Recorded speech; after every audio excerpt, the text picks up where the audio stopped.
وقال الذي آمن يا قوم اتبعون أهدكم سبيل الرشاد الحمد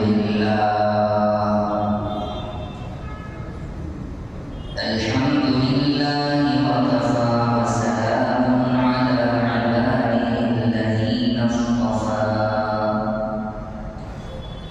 أما بعد فقد قال الله تبارك وتعالى في الكلام المجيد والفرقان الحميد أعوذ بالله من الشيطان الرجيم بسم الله الرحمن الرحيم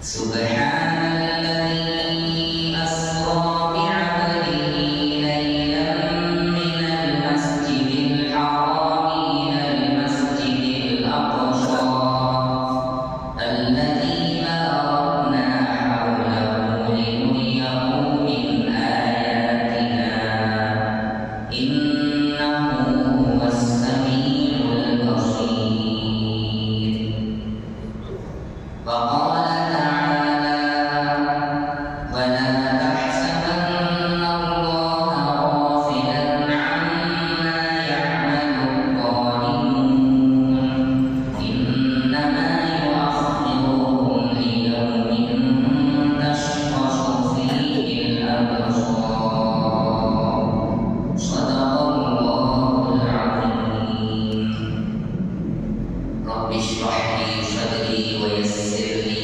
أمري واحلل عقدة من لساني يفقهوا قولي سبحانك لا علم لنا إلا ما علمتنا وعلمنا ما ينفعنا وزدنا علما اللهم صل على سيدنا محمد وعلى آل سيدنا محمد وبارك وسلم بزرگان محترم، گرامی قدر بھائیوں، عزیزوں، نوجوانوں، اللہ تبارک و تعالی نے اس دنیا میں انسانوں کی کامیابی اور ہدایت کے لیے موقع بموقع حضرات انبیاء کرام علیہم الصلاۃ والسلام کو ایک بعد دیگرے روانہ فرمایا۔ ہر نبی اپنے مشن اور اپنے مقصد کو لے کر آتے تھے، اپنی قوم تک اللہ کے پیغامات کو پہنچاتے تھے۔ جب اپنا فرض منصبی ادا کر لیتے تھے اور ان کا وقت مقرر ختم ہو جاتا تھا تو پھر اللہ تعالیٰ ان کو اپنے پاس بلا لیتے تھے۔ کچھ نبی تو ایسے ہیں جن کا قتل بھی کیا گیا ہے، کچھ نبیوں کے بارے میں ایسی روایات بھی ہیں جن کو آسمانوں پر زندہ اٹھا لیا گیا۔ الغرض حضرات انبیاء کرام علیہم الصلاۃ والسلام کو اللہ تبارک و تعالی نے انسانوں کی ہدایت، رہبری اور رہنمائی کے لیے مبعوث فرمایا۔ سب سے آخر میں میرے اور آپ کے آقا تاجدار مدینہ، سرکار دو عالم، فخر بنی آدم، خاتم الانبیاء والمرسلین، احمد مجتبی حضرت محمد مصطفیٰ صلی اللہ علیہ وآلہ واصحابہ وسلم کو مبعوث فرمایا۔ آپ کے دنیا میں تشریف لانے کے بعد قیامت تک آپ کی نبوت اور رسالت برابر چلتی رہے گی، قیامت کی صبح تک کوئی دوسرا نبی اور دوسرا رسول پیدا ہو نہیں سکتا۔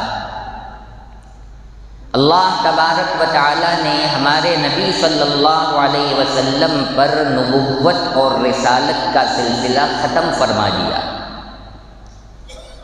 اب اگر آپ کے بعد دنیا کا کتنا ہی پاکیزہ، کتنا ہی با اخلاق، کتنا ہی مالدار آدمی رسول ہونے کا دعویٰ کرے، نبی ہونے کی گواہی دے، تو وہ اپنی گواہی میں، اپنے دعوے میں جھوٹا ہے، کذاب ہے، مکار ہے۔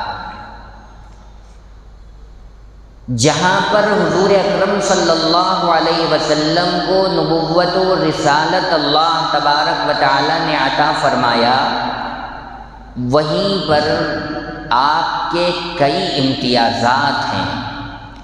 اللہ تبارک و تعالی نے ہمارے پیارے پیغمبر جناب محمد الرسول اللہ صلی اللہ علیہ وسلم کو سب سے الگ خصوصیات عطا فرمائے ہیں۔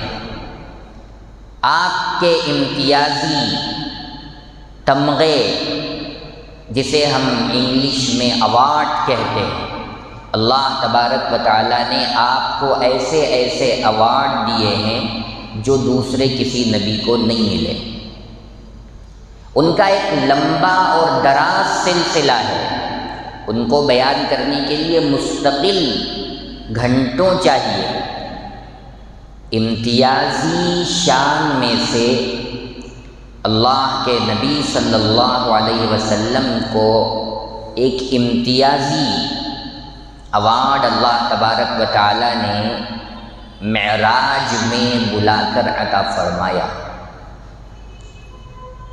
واقعہ معراج حضور اکرم صلی اللہ علیہ وسلم کا ایک ایسا معجزہ ہے جو آپ سے پہلے کسی نبی اور رسول کو نہیں دیا گیا، اور آپ کے بعد قیامت تک کسی کو بھی نہیں دیا جائے گا۔ آپ اس امتیازی شان میں تنے تنہا ہیں، کوئی آپ کا اس میں شریک نہیں ہو سکتا۔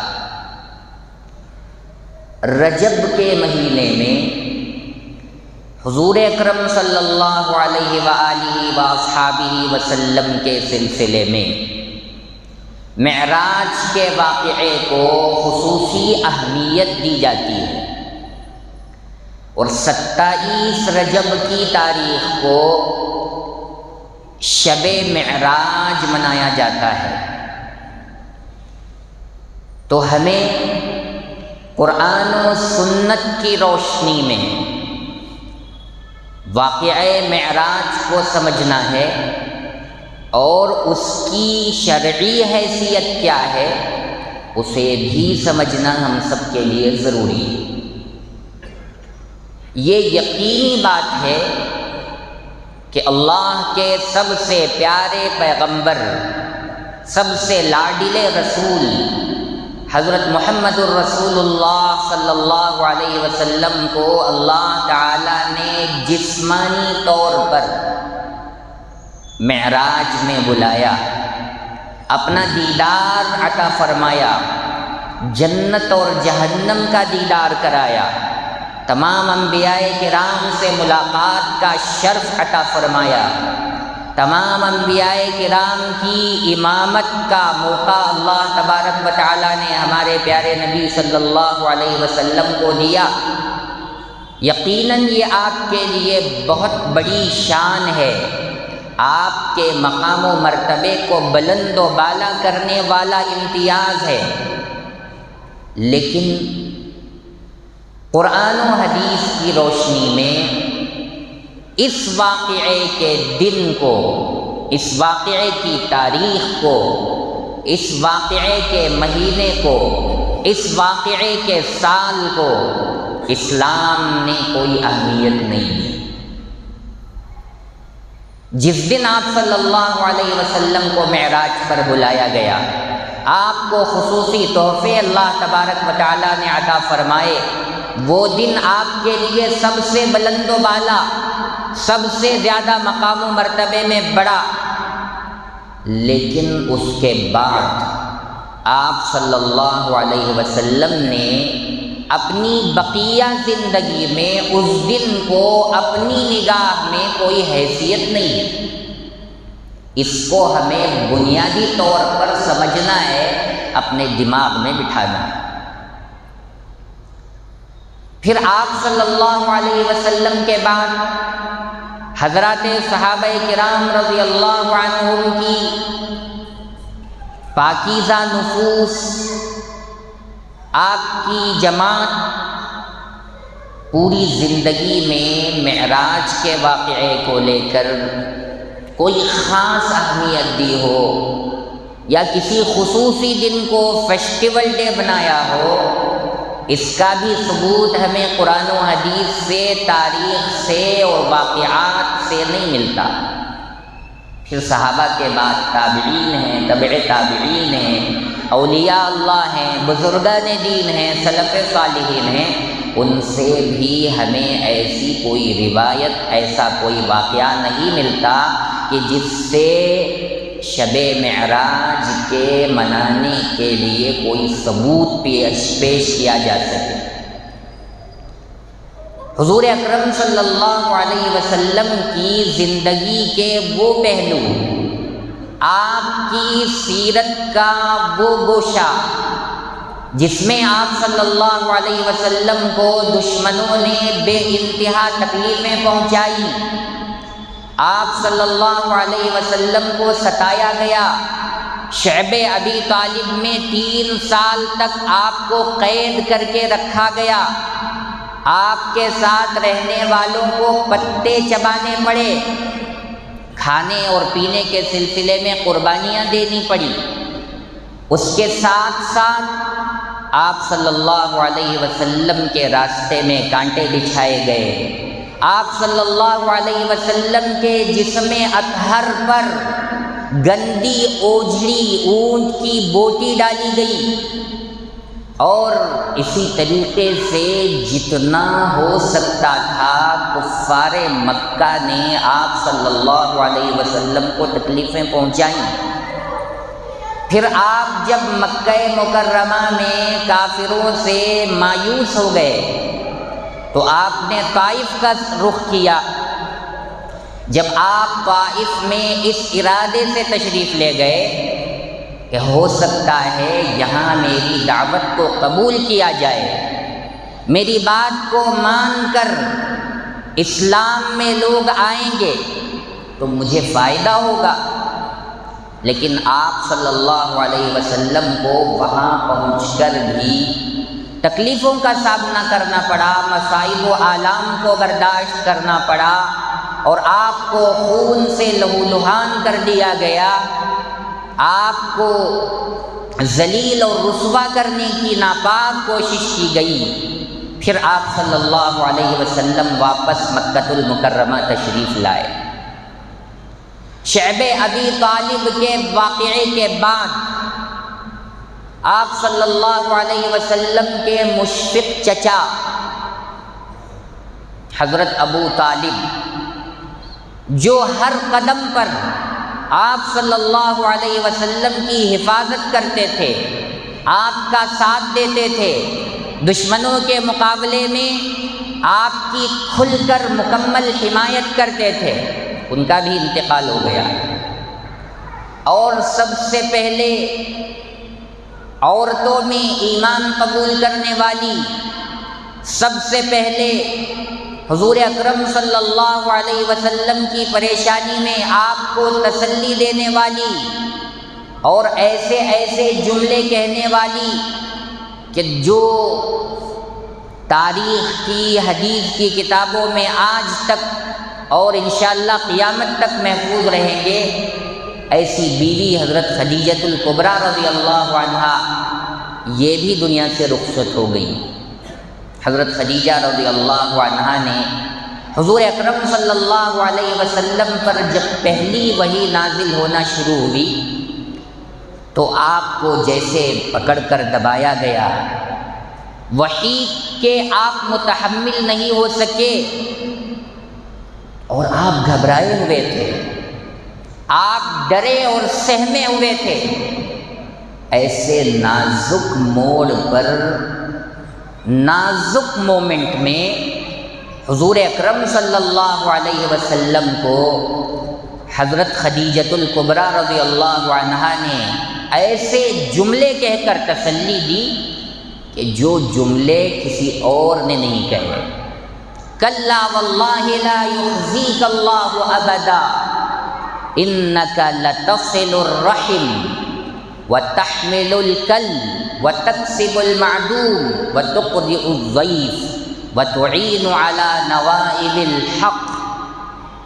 حضرت خدیجۃ الکبریٰ رضی اللہ عنہا جو ہم سب کی ماں ہیں، انہوں نے آپ صلی اللہ علیہ وسلم کو تسلی دی، ہرگز اللہ آپ کو ضائع نہیں فرمائیں گے، اللہ آپ کو برباد نہیں کریں گے، اس لیے کہ آپ غریبوں کا ساتھ دیتے ہیں، آپ رشتے ناتوں کو جوڑتے ہیں، لوگوں کے ساتھ صلہ رحمی کرتے ہیں، جن کے پاس کپڑا نہیں ہے، جن کے پاس کھانا نہیں ہے، جن کے پاس اپنی ضرورتوں کی چیزیں نہیں ہیں، آپ ان کو کپڑا، کھانا اور ضرورت کی چیزیں مہیا کرتے ہیں، آپ مہمان کا اعزاز و اکرام کرتے ہیں، آپ حق کی تائید کرتے ہیں، حق کا تعاون کرتے ہیں، اور ایسے ہیلپ فل پرسن کو، ایسے تعاون کرنے والے، ایسے اچھے اخلاق والے انسان کو ہرگز اللہ ضائع نہیں کریں گے، ختم نہیں کریں گے۔ یہ وہ تسلی بخش جملے تھے جو حضرت خدیجۃ الکبریٰ رضی اللہ عنہا نے اپنی زبان مبارک سے حضور اکرم صلی اللہ علیہ وسلم کے لیے نکالے اور آپ کو واقعی تسلی ملی۔ تو ایسی چہیتی اور لاڈلی بیوی حضرت خدیجۃ الکبریٰ رضی اللہ عنہا بھی دنیا سے رخصت فرما گئیں، تو آپ صلی اللہ علیہ وسلم پر تکلیفوں کا بوجھ بہت زیادہ پڑ گیا، آپ غمزدہ ہو گئے، آپ کا دل غمگین ہو گیا، اور کتب تواریخ میں علماء مورخین نے لکھا ہے کہ اس سال کو عام الحزن کہا جانے لگا، اور تاریخ کی کتابوں میں عام الحزن اسی کو کہتے ہیں کہ غم کا سال تھا، کہ آپ کے اوپر کئی حادثات پیش آئے۔ تو اللہ تبارک و تعالی نے آپ کے دل کو تسلی دینے کے لیے، آپ کے غم کو ہلکا کرنے کے لیے اپنا دیدار نصیب فرمایا۔ معراج کے سفر پر اللہ تبارک و تعالی نے اپنے پیارے حبیب حضرت محمد الرسول اللہ صلی اللہ علیہ وسلم کو اپنے دربار گوہر بار میں بلایا۔ حضور اکرم صلی اللہ علیہ وسلم معراج کے سفر پر تشریف لے جانے والے ہیں، آپ کو اللہ تبارک و تعالی نے اپنا دیدار نصیب کرانا ہے، اور وہاں نماز جیسا عظیم الشان تحفہ عطا فرمانا ہے، پہلے سے آپ کو اطلاع اللہ نے نہیں دی۔ دوسری جگہ حضرت موسیٰ علیہ السلام جلیل القدر پیغمبر ہیں، کلیم اللہ ہیں، اللہ سے بات کرنے کا شرف ان کے سوا کسی اور نبی کو نہیں ملا۔ آپ سے پہلے کوہ طور پر جا کر ڈائریکٹ اللہ تعالیٰ سے بات فرماتے تھے، کلام فرماتے تھے۔ انہوں نے اپنی خواہش کا اظہار کیا، ربی ارنی انظر الیک، اے اللہ میں آپ کو دیکھنا چاہتا ہوں، آپ مجھے اپنا دیدار نصیب فرمائیے۔ اللہ نے فرمایا قال لن ترانی، تم مجھے دیکھ نہیں سکتے۔ ادھر سے خواہش کا اظہار ہو رہا ہے حضرت موسیٰ علیہ السلام کی طرف سے، ادھر اللہ کی جانب سے جواب مل رہا ہے کہ آپ مجھے دیکھ نہیں سکتے۔ ادھر حضور صلی اللہ علیہ وسلم کی شان اقدس کا ذرا مظاہرہ کیجئے کہ اللہ کے نبی صلی اللہ علیہ وسلم نے اپنی جانب سے اس کا اظہار نہیں فرمایا، اس کو قرآن مجید نے یا احادیث نے بیان نہیں کیا، لیکن اللہ تبارک و تعالی اپنی جانب سے بلا رہے ہیں۔ آپ صلی اللہ علیہ وسلم کعبۃ اللہ میں تشریف فرما ہیں، عشاء کی نماز پڑھ کر حتیم کے پاس بیٹھے ہوئے ہیں۔ دوسری روایت کے مطابق آپ کی چچازاد بہن حضرت علی رضی اللہ عنہ کی سگی بہن حضرت ام ہانی رضی اللہ عنہا کے گھر پر تشریف فرما ہے۔ ادھر حضرت جبرائیل علیہ السلام تشریف لاتے ہیں اور آپ صلی اللہ علیہ وسلم کو زمزم کے کنویں کے پاس لے جاتے ہیں۔ وہاں آپ کے دل کا آپریشن ہوتا ہے، شق صدر ہوتا ہے۔ اس سے پہلے میں نے عرض کیا ہے کہ آپ صلی اللہ علیہ وسلم کی زندگی میں 4 مرتبہ تقریباً شق صدر ہوا ہے۔ آپ کے سینے کو کاٹ کر دل نکال کر اسے زمزم کے پانی سے دھویا گیا ہے۔ 4 موقعوں پر شق صدر کا معاملہ پیش آیا۔ الغرض معراج کے موقع پر بھی حضرت جبرائیل علیہ السلام اور دیگر فرشتوں نے آپ کا شق صدر فرما کر جنت سے لائے ہوئے طشت میں اس کو رکھ کر حضور علیہ السلام کے قلب مبارک کو، دل کو رکھ کر زمزم کے پانی سے دھویا۔ پھر آپ صلی اللہ علیہ وسلم کو مسجد حرام سے مسجد اقصیٰ تک لے جایا گیا، جس کو قرآن مجید نے بیان کیا، سبحان الذی اسری بعبدہ لیلا من المسجد الحرام الی المسجد الاقصیٰ۔ پاک ہے وہ ذات جس نے رات کے موقع پر اپنے بندے کو لے کر گئی۔ اسری بعبدہ لیلا، کہاں سے؟ من المسجد الحرام، مسجد حرام سے کہاں تک؟ الی المسجد الاقصیٰ، مسجد اقصیٰ تک لے کر گئی۔ الذی بارکنا حولہ، وہ جگہ کیسی ہے؟ بیت المقدس مسجد اقصیٰ کیسی جگہ ہے؟ جس کے اطراف و اکناف میں ہم نے برکتیں رکھ دی ہیں۔ وہ بہت بابرکت جگہ ہے، مقدس اور محترم جگہ ہے، جس کو آج صہیونی دنیا کے سب سے بڑے دہشت گرد اسرائیلی یہودیوں نے قبضہ کر کے رکھا ہے، گھیر کر رکھا ہے۔ معصوم اور نہتے فلسطینیوں پر ظلم و ستم کی تمام حدیں پار کر دی ہیں۔ وہ مسجد اقصیٰ، وہاں تک اللہ کے نبی صلی اللہ علیہ وسلم کو اللہ تبارک و تعالیٰ نے زمینی سفر کرایا، جس کا تذکرہ قرآن میں ملتا ہے۔ اب یہ معراج کا واقعہ کب پیش آیا؟ سال کون سا تھا؟ مہینہ کون سا تھا؟ دن کون سا تھا؟ اس بارے میں علماء مورخین میں شدید اختلاف ہے۔ کسی ایک سال کو، کسی ایک مہینے کو، کسی ایک تاریخ کو مقرر اور متعین کر کے یقینی طور پر بتلایا نہیں گیا ہے۔ کس سال میں آپ صلی اللہ علیہ وسلم کو معراج پر بلایا گیا، اس بارے میں 10 اقوال ہیں، 10 باتیں ہیں کہ حضور صلی اللہ علیہ وسلم کو ہجرت سے پہلے کس سال میں اللہ تعالیٰ نے معراج پر بلایا۔ 10 اقوال ہیں۔ آپ صلی اللہ علیہ وسلم کو کس مہینے میں معراج پر بلایا گیا، اس بارے میں 5 اقوال ہیں۔ اور آپ صلی اللہ علیہ وسلم کو کس دن میں معراج پر بلایا گیا، اس بارے میں 3 اقوال ہیں۔ تو نہ سال متعین ہے، نہ مہینہ متعین ہے، نہ دن متعین ہے۔ سال کے بارے میں بھی اختلاف ہے، مہینے کے بارے میں بھی اختلاف ہے، ربیع الاول بھی ہے، ربیع الثانی بھی ہے، رجب بھی ہے، رمضان بھی ہے اور شوال بھی ہے۔ اتنے مہینوں کے بارے میں اقوال ہیں کہ حضور کو ان مہینوں میں معراج نصیب ہوئی۔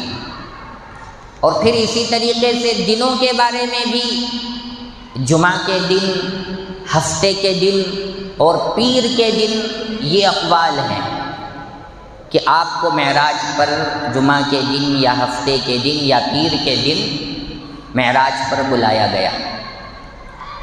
تو حضور صلی اللہ علیہ وسلم کے سفر معراج کے سلسلے میں جب نہ سال طے ہے، نہ مہینہ طے ہے، نہ دن طے ہے، تو آپ کی امت کو بھی ہرگز اس بات کی اجازت نہیں ہے کہ وہ سال میں سے کسی ایک سال کو طے کرے، مہینوں میں سے کسی ایک مہینے کو طے کرے اور دنوں میں سے کسی ایک دن کو طے کرے۔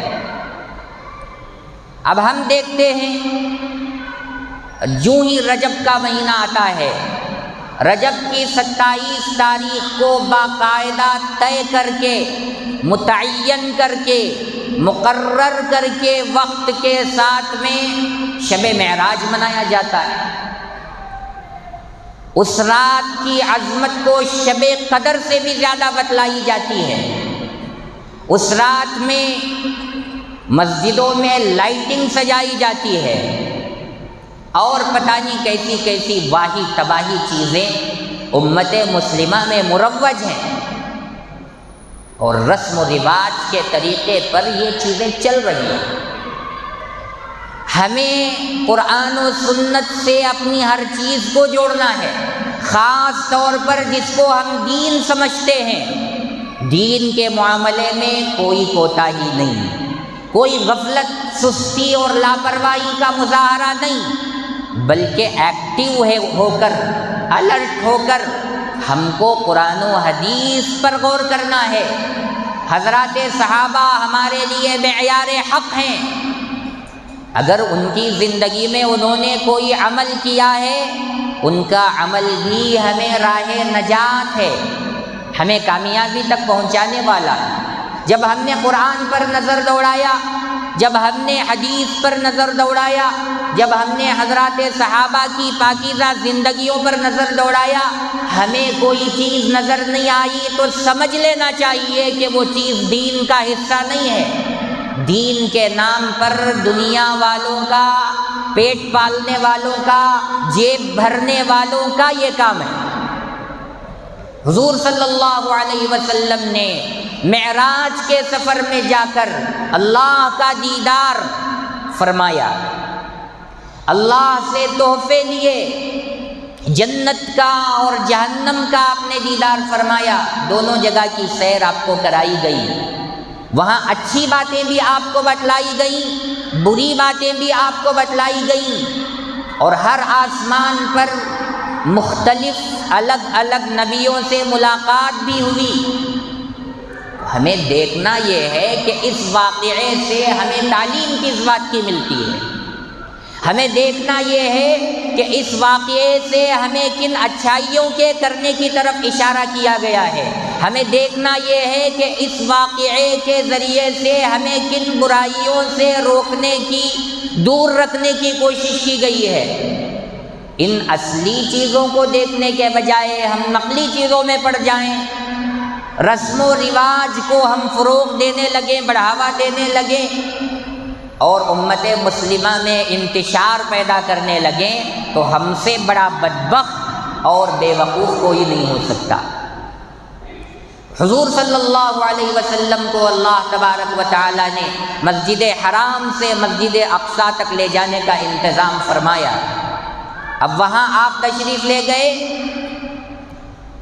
آپ کا جو جانور تھا، آپ کی جو سواری تھی، اس کو آپ نے وہاں کھونٹے سے باندھا۔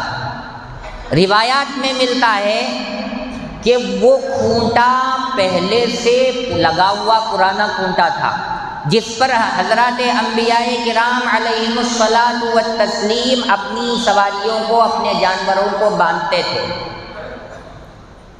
اور اس سواری کا انتظام اللہ تعالیٰ نے اپنی جانب سے کیا تھا، اور اس سواری کو باندھنے کی کیا ضرورت تھی؟ دنیا دار الاسباب ہے، اللہ تعالیٰ چاہتے تو بغیر سواری کے اپنے حکم کن سے جیسے ساری دنیا کو وجود بخشا، آسمان و زمین کو اپنی قدرت سے پیدا فرما دیا، کسی کے بنانے کی ضرورت نہیں پڑی، ایسے ہی حضور کو ایک حکم دیتے، آپ کھٹک سے اللہ کے دربار میں پہنچ جاتے۔ لیکن اللہ تبارک و تعالیٰ نے دنیا کو چونکہ دار الاسباب بنایا ہے، اس لیے ظاہری سواری کا انتظام فرمایا۔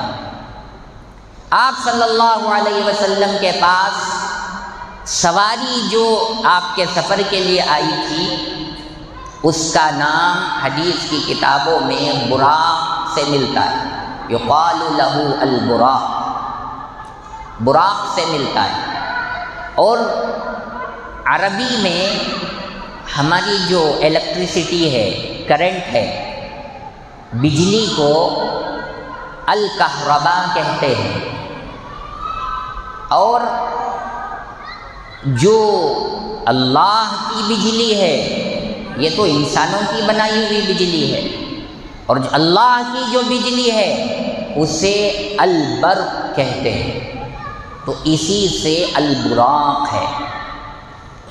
مطلب یہ ہے کہ آپ چاہیں تو 1 کلومیٹر تک ایک وائر کھینچ دیں اور 1 کلومیٹر پہلے اس کا بٹن لگائیں، اس میں بجلی دوڑ رہی ہے، 1 کلومیٹر کے بعد میں وہ بلب لگا ہوا، آپ ادھر سے 1 سیکنڈ میں بٹن دبائیں گے، ادھر سے بجلی پہنچ جائے گی، بلب سے لگ جائے گا۔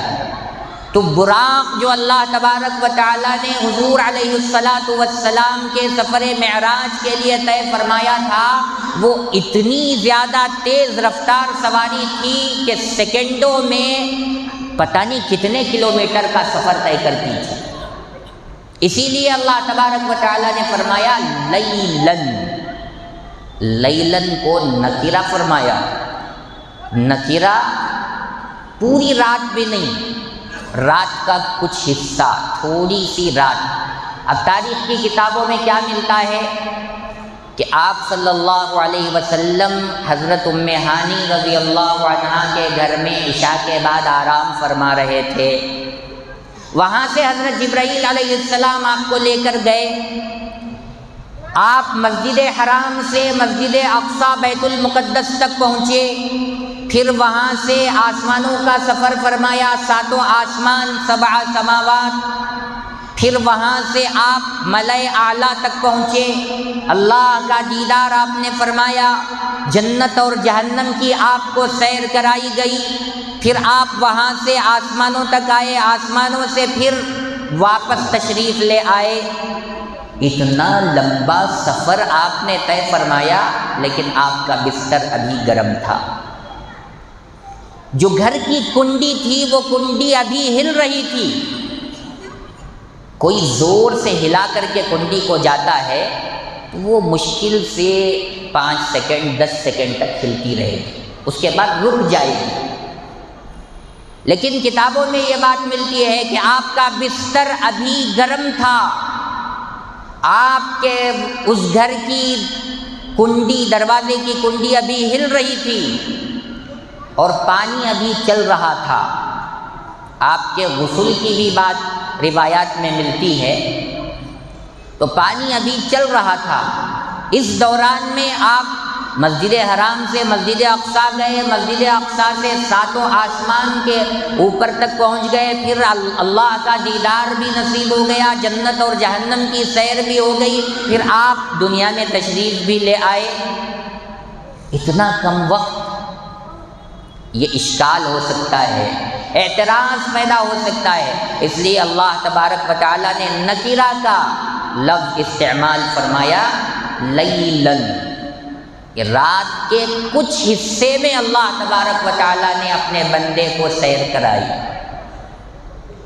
اور آپ صلی اللہ علیہ وسلم جب مسجد حرام سے مسجد اقصی پہنچے ہیں اور آپ نے اپنی سواری کو اس کھوٹے سے باندھ دیا جس پر دیگر انبیاء کرام بھی اپنے جانور اور اپنی سواریوں کو باندھتے تھے۔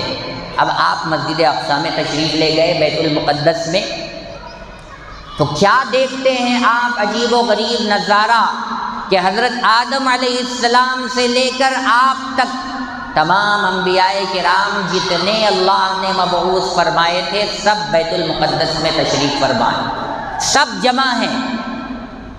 آپ صلی اللہ علیہ وسلم نے ارشاد فرمایا کہ میری نظر انبیاء پر پڑی، حضرت آدم علیہ السلام پر پڑی، اور آدم ثانی حضرت نوح علیہ السلام پر پڑی، اور اکثر انبیاء کے دادا جد امجد حضرت ابراہیم علیہ السلام پر پڑی، اور سب کے سب صف لگائے کھڑے ہیں، صفوں میں کھڑے ہیں۔ میرے دل میں خیال ہوا کہ حضرت آدم علیہ السلام کو اجازت ملے گی کہ آپ نماز پڑھائیں۔ پھر دل میں خیال آیا کہ آدم ثانی حضرت نوح علیہ السلام کو اجازت ملے کہ آپ نماز پڑھائیں۔ پھر دل میں خیال آیا کہ حضرت ابراہیم علیہ السلام جو اکثر نبیوں کے بھی باپ ہیں، دادا ہیں، ان کو اجازت ملے گی کہ آپ نماز پڑھائیں۔ لیکن اللہ تبارک و تعالی نے حضور اکرم صلی اللہ علیہ وسلم کو نماز پڑھانے کا حکم دیا، اور حضرت جبرائیل علیہ السلام نے حضور صلی اللہ علیہ وسلم کو آگے بڑھایا کہ آپ تمام نبیوں کی آج امامت فرمائیں گے۔ تو آپ صلی اللہ علیہ وسلم آگے بڑھے اور آپ نے تمام انبیاء کی امامت فرمائی۔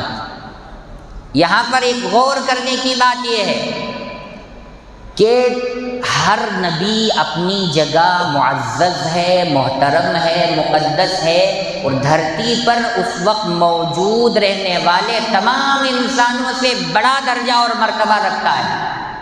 ہر نبی کی شان جداگانہ ہے، بلند و بالا ہے، اور ہر محترم معزز مقدس نبی صف بنا کر کھڑے ہیں، اور یہ صفیں پہلے سے بنی ہوئی ہیں۔ بعد میں نبیوں کے نبی سرکار دو عالم فخر بنی آدم حضرت محمد الرسول اللہ صلی اللہ علیہ وسلم کی انٹری ہو رہی ہے، آپ تشریف لا رہے ہیں۔ کیا پتہ چلتا ہے کہ مقتدی پہلے آئیں گے مسجد میں، امام بعد میں آئے گا۔ یہ امام کی شان کو بلند کرنے والی چیز ہے۔ امام اگر وقت پر آ رہا ہے اور دل اور دماغ میں کچرا بھر کر رکھنے والوں کو اعتراض ہو رہا ہے کہ امام کو وقت سے پہلے آنا چاہیے، تو انہوں نے اپنے امام کو صحیح مقام نہیں دیا، اپنے امام کے مرتبے کو نہیں پہچانا۔ دعوتوں میں ٹوٹ پڑنے والی قوم وہاں دعوتوں میں جا کر فنکشن ہالوں میں، شادی محلوں میں دعوت کھانے کے لیے، پیٹ بھر کر ٹکانے کے لیے لائن میں کھڑے رہتے ہیں، 10 منٹ، 15 منٹ، 20 منٹ، آدھا گھنٹہ۔ وہاں ذرہ برابر ذلت محسوس نہیں ہوتی، وہاں ذرہ برابر عزت میں کمی محسوس نہیں ہوتی۔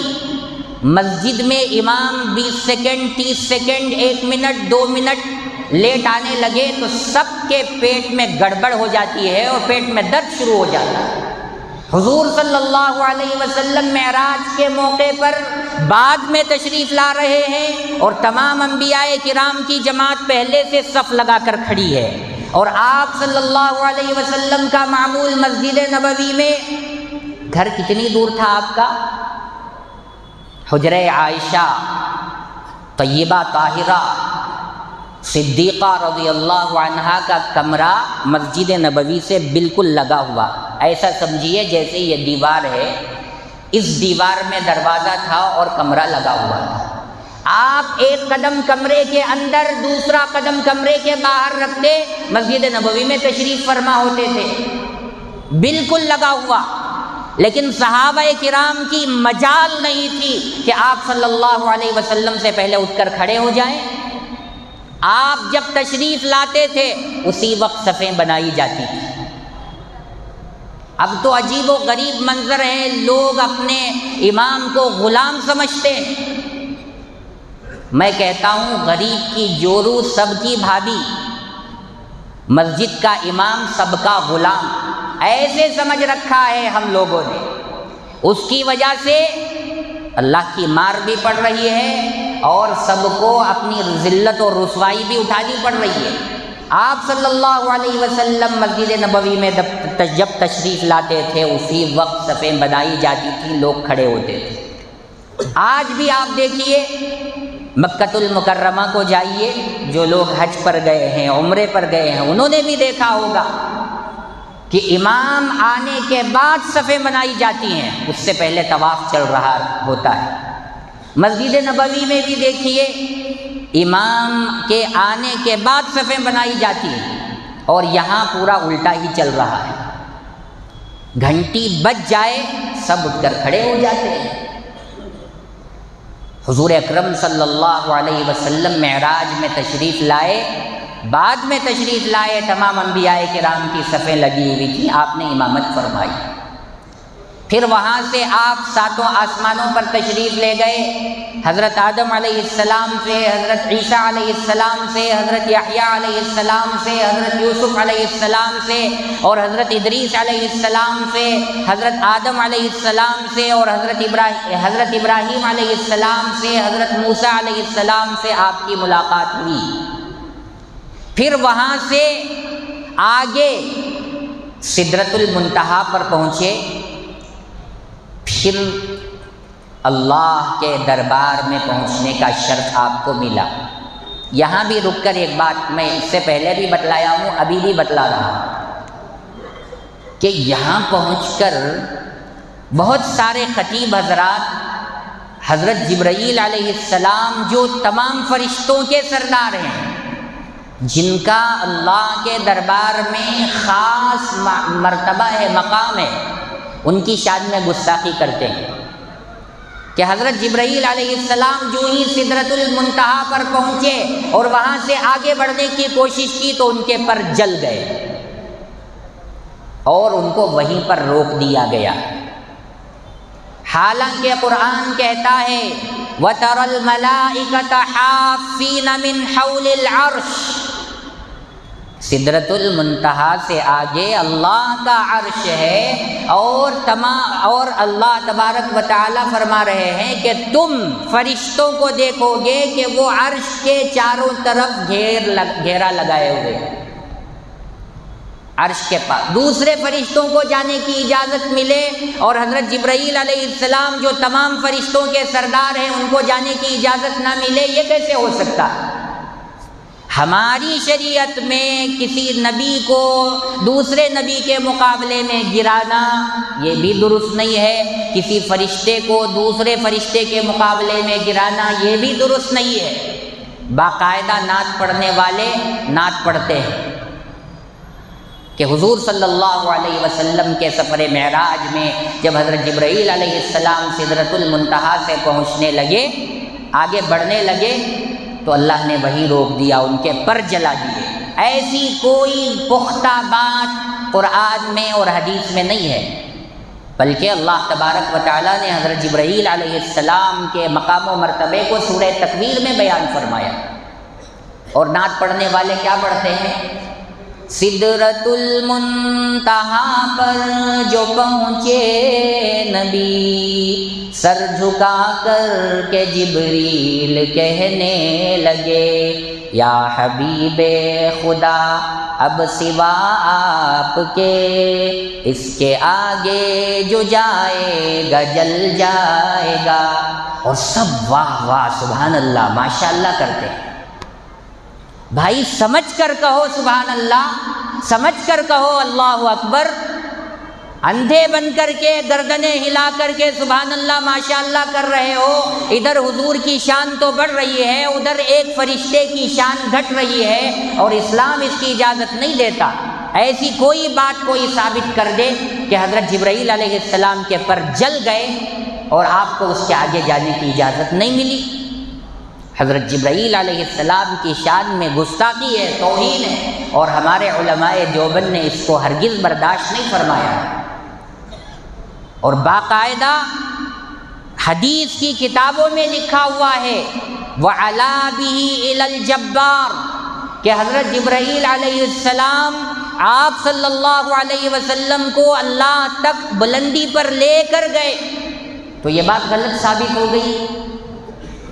الغرض حضرت جبرائیل علیہ السلام بھی اللہ کے دربار تک حضور صلی اللہ علیہ وسلم کو پہنچائے ہیں، پھر وہاں پہنچ کر آپ نے اللہ کا دیدار فرمایا، اللہ سے ہم کلامی کا شرف عطا فرمایا، پھر وہاں آپ کو تحفے ملے، بہت سارے تحفے ملے، اس میں نماز کا سب سے عظیم تحفہ ملا۔ کتنی نمازوں کا ملا؟ 50 نمازوں کا تحفہ ملا۔ اب سب سے لاسٹ 7ویں آسمان میں حضرت ابراہیم علیہ السلام سے ملاقات ہوئی ہے، 6 آسمان میں حضرت موسیٰ علیہ السلام سے ملاقات ہوئی ہے۔ آپ جب واپس تشریف لائیں گے تو 7واں آسمان پہلے ملے گا اور 6 آسمان بعد میں ملے گا۔ آپ جب 50 نمازوں کا تحفہ لے کر آئے 7ویں آسمان پر تو حضرت ابراہیم علیہ السلام نے نہیں روکا، 6 آسمان پر حضرت موسیٰ علیہ السلام نے روکا۔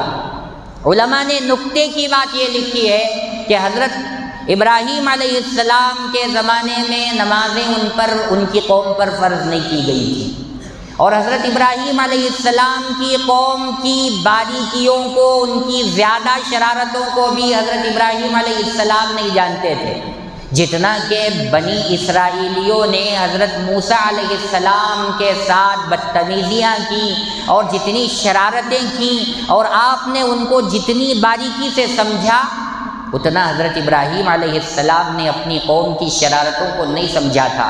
اس لیے حضرت ابراہیم علیہ السلام نے نماز کے سلسلے میں آپ صلی اللہ علیہ وسلم کو نہ روکا نہ ٹوکا۔ جب 6 آسمان پر آپ علیہ السلام تشریف لے کر گئے، حضرت موسیٰ نے پوچھا کہ اللہ کے دربار سے کیا تحفہ ملا، تو آپ نے بتلایا کہ اللہ تبارک و تعالیٰ نے مجھ سے پوچھا کہ آپ کیا لے کر آئے۔ میں نے کہا کہ اے اللہ، میں تو آپ کا بندہ ہوں، آپ میرے خدا ہیں، میں آپ کو کیا دے سکتا ہوں تحفے میں؟ اللہ نے پوچھا بتاؤ کیا لائے ہو؟ میں نے کہا التحیات للہ والصلوات والطیبات، میری بدنی عبادتیں، جسمانی عبادتیں، میری مالی عبادتیں سب آپ کے لیے ہیں۔ میں نماز پڑھوں، روزہ رکھوں، حج کروں، زکوٰۃ دوں، اور مال جو بھی اللہ کے راستے میں خرچ کروں سب آپ کے لیے۔ جب میں نے کہا، اللہ نے فرمایا السلام علیک ایھا النبی، تم پر سلامتی ہو، رحمتیں ہوں اے اللہ کے رسول، اے نبی۔ پھر حضور صلی اللہ علیہ وسلم کو دیکھیے کہ اتنی دور پہنچ کر بھی، 7 آسمان سے اوپر پہنچ کر بھی اپنی امت کو آپ نے نہیں بولا، آگے بڑھا دیا جملہ السلام علینا وعلی عباد اللہ الصالحین، کہ سلامتی ہو ہم پر بھی اور قیامت تک آنے والے نیک لوگوں پر بھی۔ تو اب امت میں سے جتنے نیک لوگ ہیں، نمازی ہیں، اللہ کے مقربین ہیں، سب پر سلامتی کی اللہ کے نبی صلی اللہ علیہ وسلم نے وہاں پر دعا فرمائی ہے معراج کے سفر میں۔ تو اب حضرت موسیٰ علیہ السلام کے سامنے تذکرہ ہوا، پھر آپ نے فرمایا کہ اللہ نے مجھے 50 نمازوں کا تحفہ دیا۔ تو حضرت موسیٰ علیہ السلام نے جھٹ سے کہا کہ آپ کس ارادے میں ہیں، کس خیال میں ہیں کہ آپ کی امت 50 نمازیں پڑھ لے گی؟ میری امت پر 2 وقت کی نمازیں تھیں، بنی اسرائیل 2 وقت کی نمازیں ہی پڑھنے میں کوتاہی کرتے تھے، مجھ سے لڑتے جھگڑتے تھے۔ آپ کی امت تو وہی کام کرے گی جو میری قوم کے لوگ کیے ہیں، تو کیسے آپ یہ سمجھ لیں گے کہ آپ کی امت 50 نمازیں پڑھے گی؟ نہیں، آپ جائیے اللہ کے دربار میں اور نمازوں کو کم کروائیے۔ تو آپ جاتے رہے، آتے رہے، جاتے رہے، آتے رہے، ایک وقت میں 5 وقت کی نمازیں کم ہوتی رہیں، گھٹتی رہیں، بالآخر 5 نمازیں بچ گئیں۔ پھر بھی حضرت موسیٰ علیہ السلام نے کہا کہ اور جائیے اور کم کروائیے۔ آپ صلی اللہ علیہ وسلم نے فرمایا کہ اب میں نہیں جا سکتا، اب مجھے اللہ کے دربار میں جا کر کم کروانے میں شرم آ رہی ہے۔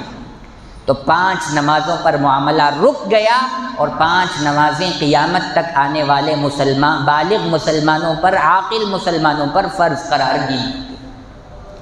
اب یہ جو 5 نمازوں کا تحفہ ملا ہے، اگر کوئی مسلمان سچے دل سے پورے اخلاص کے ساتھ، خشوع اور خضوع کے ساتھ شریعت کے مطابق نماز پڑھتا ہے، 5 نمازیں پڑھتا ہے، اللہ نے فرمایا من جاء بالحسنۃ فلہ 10 امثالها، جو کسی ایک نیکی کو لے کر آئے گا اسے 10 گنا ثواب ملے گا۔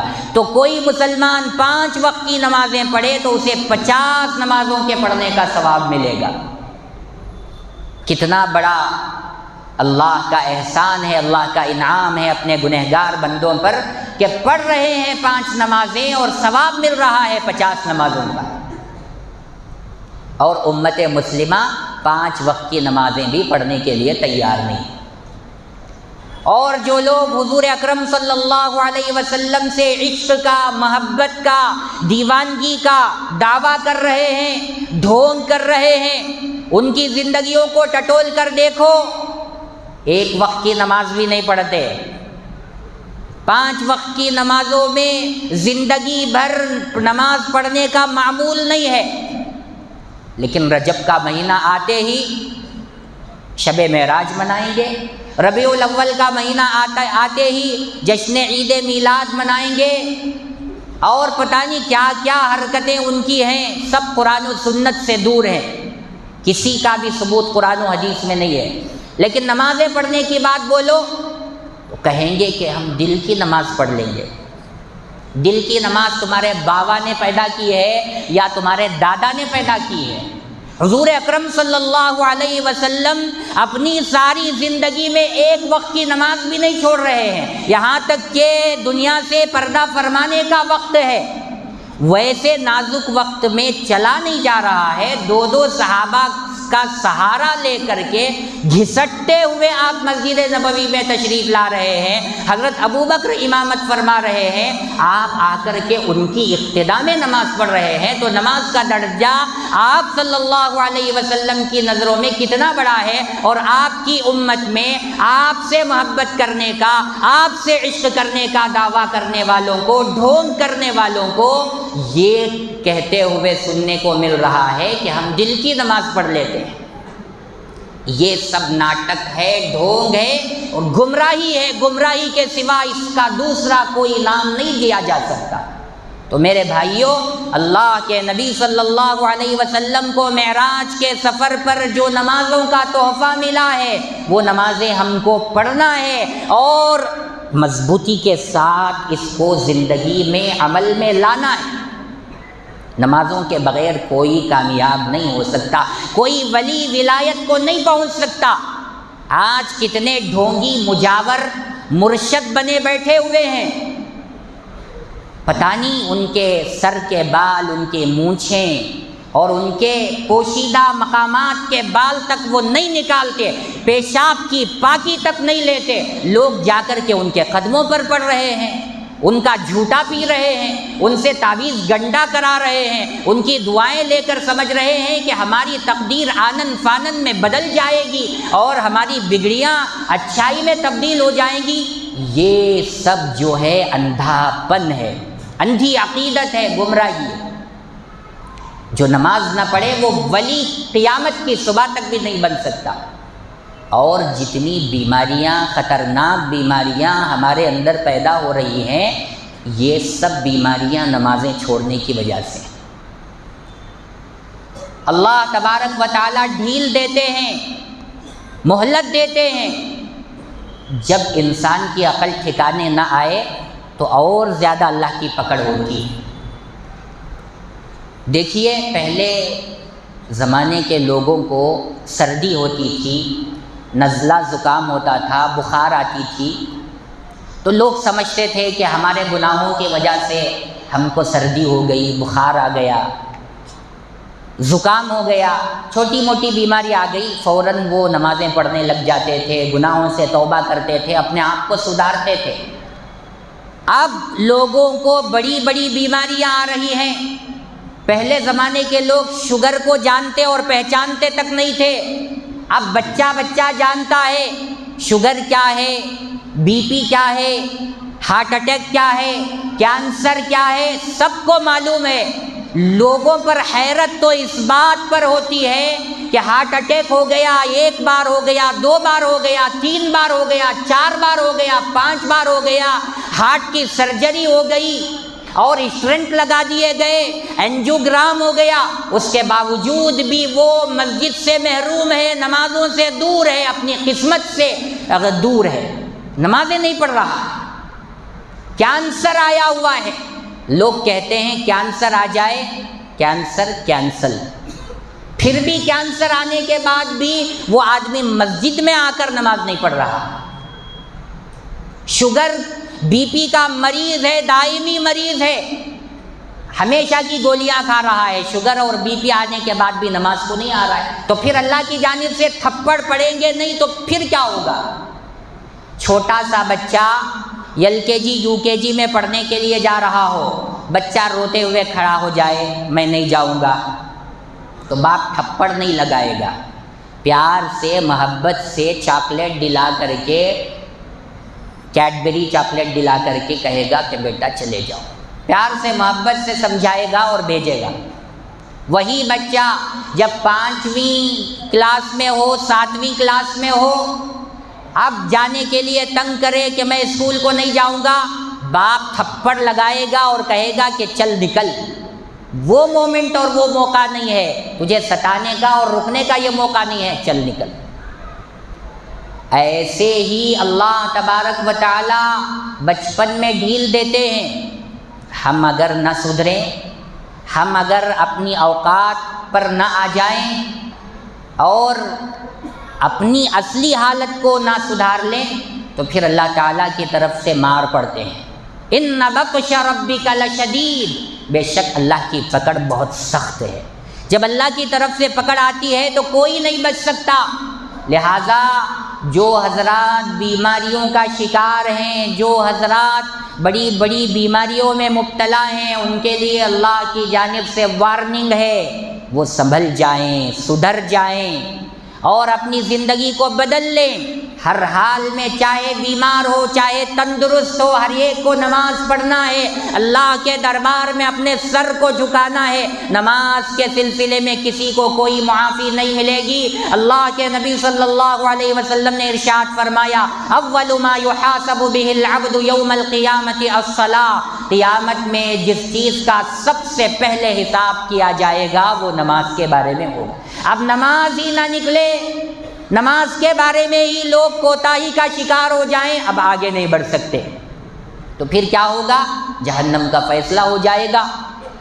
اور ابھی ربیع الثانی کا مہینہ گیا، غوث پاک کے نام سے 11ویں منانے والوں نے بڑے دھوم دھام سے 11ویں منائی، لمبی چوڑی دعوتیں کی۔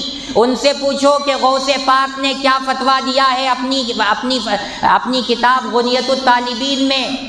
انہوں نے فتویٰ دیا ہے کہ جو جان بوجھ کر نماز نہ پڑھے وہ کافر ہے، اور ایسے کافر کو قتل کر دیا جائے نماز نہ پڑھنے کی سزا میں۔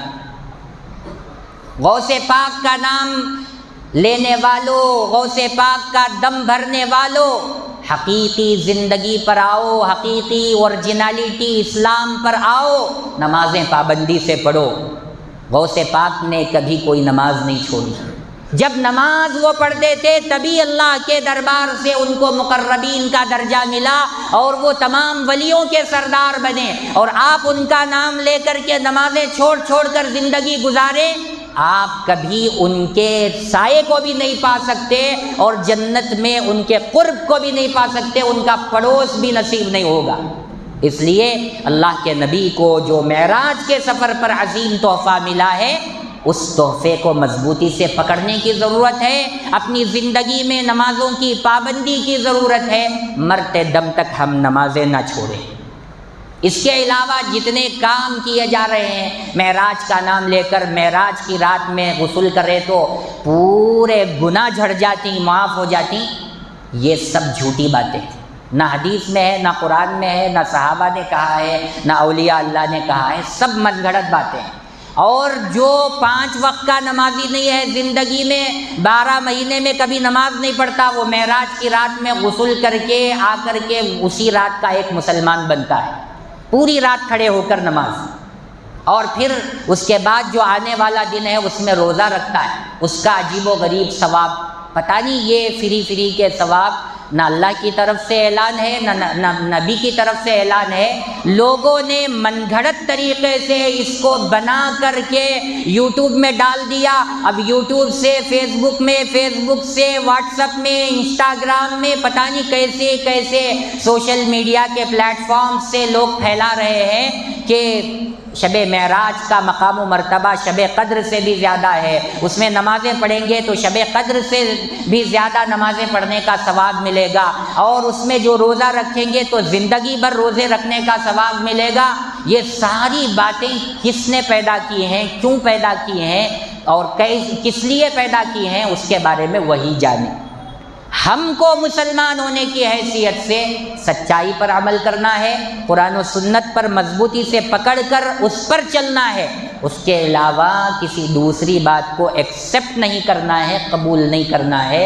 وقت کافی ہو چکا ہے، مجھے معراج کے واقعے کو بیان کرنا ہے تو لمبا وقت بھی چاہیے اور کئی ہفتے بھی چاہیے۔ انشاءاللہ آئندہ جمعوں میں معراج کے سفر کے سلسلے میں اور بھی متعدد باتیں نقل کی جائیں گی۔ اللہ تبارک و تعالیٰ سے دعا ہے اللہ تعالیٰ مجھے اور آپ کو 100% قرآن و سنت کے مطابق زندگی گزارنے کی توفیق عطا فرمائے، اور حقیقی اسلامی تعلیمات پر زندگی میں عمل پیرا ہونے کی توفیق عطا فرمائے۔ ہر طرح کے بدعات سے، خرافات سے، گمراہیوں سے اللہ میری اور آپ کی حفاظت فرمائے۔ آمین۔ وآخر دعوانا ان الحمد للہ رب العالمین۔